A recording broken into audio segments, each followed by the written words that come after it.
Hey guys, it's Lance here, and I am doing a Rainbow Dragon Dutch pour. And I got this idea from seeing another YouTube artist named Kat Lifner, and she does some really beautiful Dutch pours. And Dutch pours are the thing that I kind of tend to shy away from the most. So I've decided that I'm going to meet it head on, and I'm going to start doing some Dutch pours.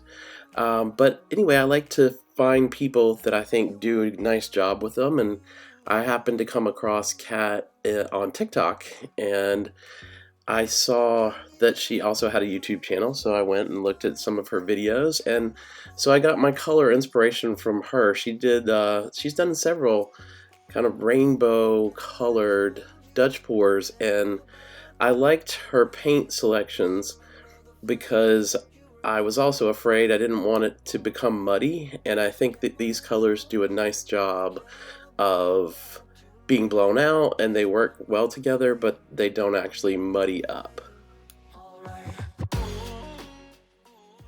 So I'll talk about my colors as they go down. This yellow is a cadmium yellow medium mixed with folk art metallic Inca gold to kind of give it a metallic kind of sheen to it. And that metallic Inca gold is a really pretty yellow hued gold that's kind of lighter. It is metallic, but it's not as brassy as, say, like an extreme sheen 24 karat gold. And this is cadmium orange. And the cadmium orange I did mix with some Deco Art Extreme Sheen 24 karat gold, and just a little bit. And this is Amsterdam Carmine Red, and there's nothing mixed with that. That's just Amsterdam Carmine Red.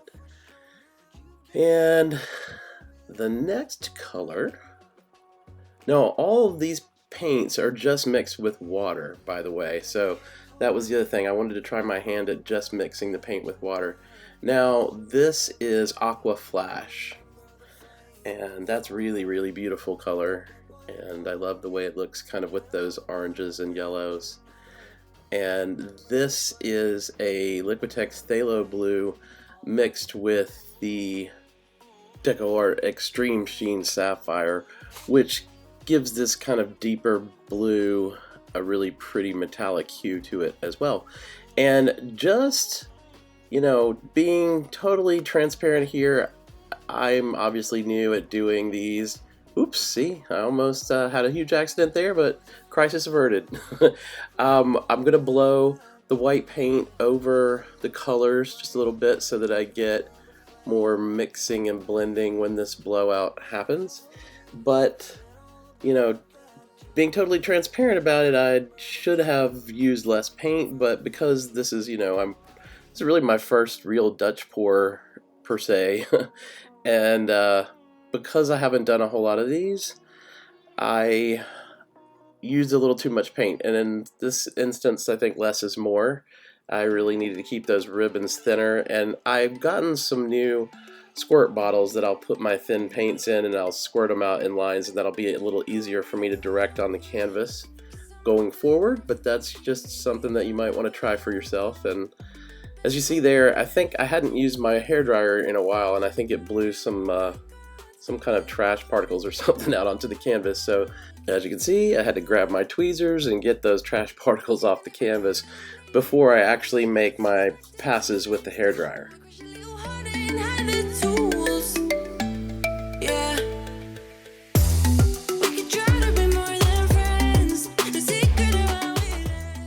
Well, and trying to figure out where I was going to start the blowout direction from, I realized holding my cord across the canvas like this and in front of the camera was no bueno. So I needed to start from the other side so I can get a good pass at it and start from blowing. You want to start kind of at an angle, blowing into the white and then across and outward. And you want to try to be sure and kind of, you know, consistent as you're passing the hairdryer across the paint colors, and keep going with your wrist action so that you don't muddy the canvas, because you want to kind of make these passes, make these strokes, and just let them be. You don't want to have to keep going back into the same area over and over, because then your paints will start to get muddy.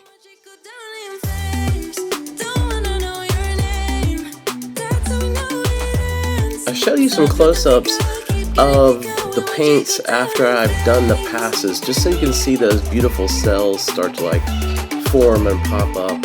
I think that looks really, really amazing. I love to see that happen, and love to see kind of all those unusual shapes and formations of cells that can happen with the paint.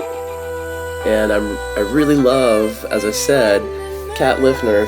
If you're able to like go visit her channel, she has some really beautiful paintings, and I was very inspired to use these colors. I think they just look beautiful, and you definitely get all the colors of the rainbow.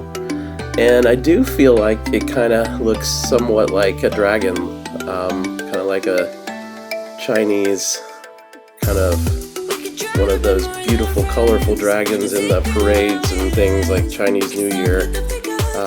Just has a really cool look, and I love how the blue kind of intermingles, the sapphire blue does with the aqua flash, and creates kind of almost that glowing color. And even the red, I mean, that red's not a color that I use that often, but I think the red is really vibrant and really beautiful. That Amsterdam Carmine red. Yeah, just definitely interesting, and I loved how those shapes turned out. This is not a super traditional looking Dutch pour, and as I said, if I hadn't been as heavy-handed with my colors, it might have been more like a regular Dutch pour, but I do love the shapes and the formations of cells and things that I got. And yeah, I really thought it was interesting how it turned out. It almost reminds me of something kind of Aztec or Indian. And also just beautiful. That's just the beauty, I think, of fluid art, is you see so many different things sometimes in what is created with the paints on the canvas. Now, if you're enjoying this video and you'd like to see more of my videos, please hit that subscribe button, give me a thumbs up if you like the video, and when you do, ring the bell so you'll be alerted when I upload new content, and leave me a comment because I really love to hear from you. As many of you know, my mom has been severely sick in the hospital for 2 months, and so I was on hiatus, but my recent return to paint pouring Ocean Themed Fibonacci video had a contest, and I'm going to announce my contest winners that are going to win my bloom fairies. And Rhonda Tangye is from Basement Creations by Rhonda is one of the winners, and the other winner is Lechatbotte. And I'll be reaching out to both of you guys to get your address so that I can mail out your bloom fairies to you this week. And there is a bloom fairy, and I really enjoy making those, and I will put out a video on my channel of making those as promised. All 3 of those videos that people voted on in that particular video will be made. So I will actually be doing my Tracy Reed swiping tools video pretty soon too, so be on the lookout for that. And as you can see there, I am taking a straw and I'm blowing out some of those areas where I felt like the paint was just too solidly blocked in there, and I thought it would look nicer if I could push some of that out and make, you know, it kind of go out into the white and be a little wispy. And right there you see I had a little bit of blowout there where you saw some color, but it was just really faint. And so I decided I just wanted that to go away and just pour some of my white paint on there to make it go away.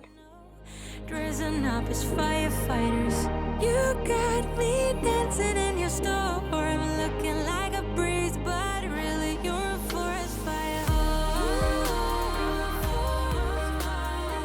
Looking like a breeze, but really you're...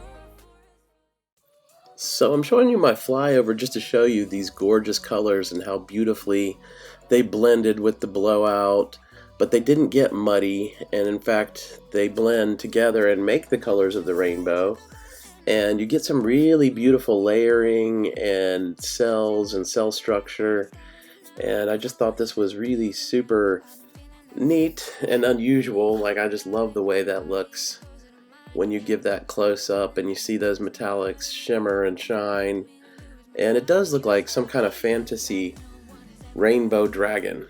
And so that's how I came up with the name. And I hope you enjoyed doing this with me. And like I said, this is new for me, new territory, but one of my New Year's resolutions is I'm going to face the things that I tend to shy away from. And so this was not a bad first attempt, but I'm going to keep at it. And I want to thank Kat Liffner for being the inspiration for this. And please check her out on YouTube. And I really, really, really appreciate everybody who has given me well wishes and who has had my mom in their prayers. She's doing better. She's been moved to the step-down skilled nursing facility that's a little less critical, and she's doing pretty well. And I just want to say I thank you and love you all, and I can't wait to see you again real soon.